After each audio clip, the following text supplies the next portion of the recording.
Welcome to the Story Tree India, where every story grows a beautiful lesson. Sit back, relax, and let today's story begin. Imagine a kingdom where the next king or queen was not chosen by their bloodline, but by a single seed.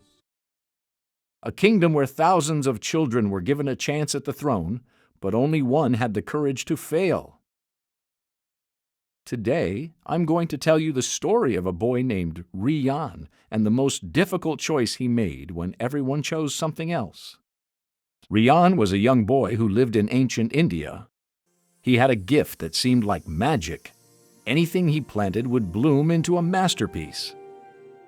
Under his care, flowers didn't just grow, they glowed with color and filled the air with perfume. He loved his garden more than anything. The emperor of the kingdom also loved flowers. He was very old and had no heir.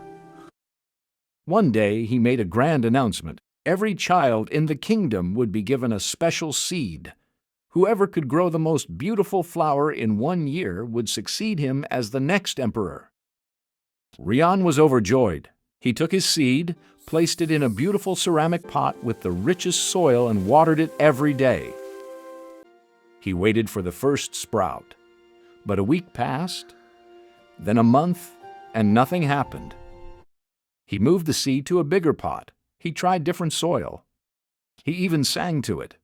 But while the other children in the village began to brag about their tall lilies and bright peonies, Rian's pot remained as brown and silent as the day he started. His heart grew heavy. He was the best gardener in the land. How could he be the only one failing? A full year passed. The day of the emperor's festival arrived. Rian watched from his window as hundreds of children marched toward the palace, dressed in their finest clothes, carrying pots overflowing with magnificent, vibrant flowers. Rian looked at his own pot. It was just a mound of dirt. He was ashamed. He told his father, "I cannot go, I have failed."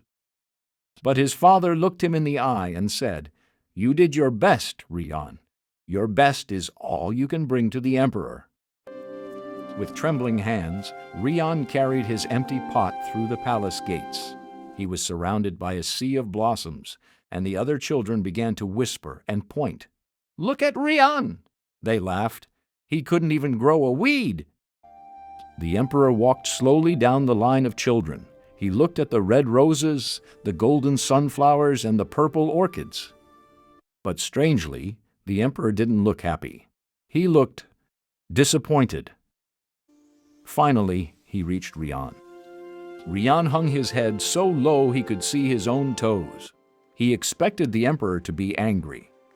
He expected to be sent away. But instead of running or hiding, Rian stood his ground. He decided that even if he didn't win the throne, he would tell the truth. The emperor asked, "Boy, why did you bring me an empty pot?" Rian's voice shook, but he spoke clearly. "Your Majesty, I planted the seed you gave me. I watered it every day.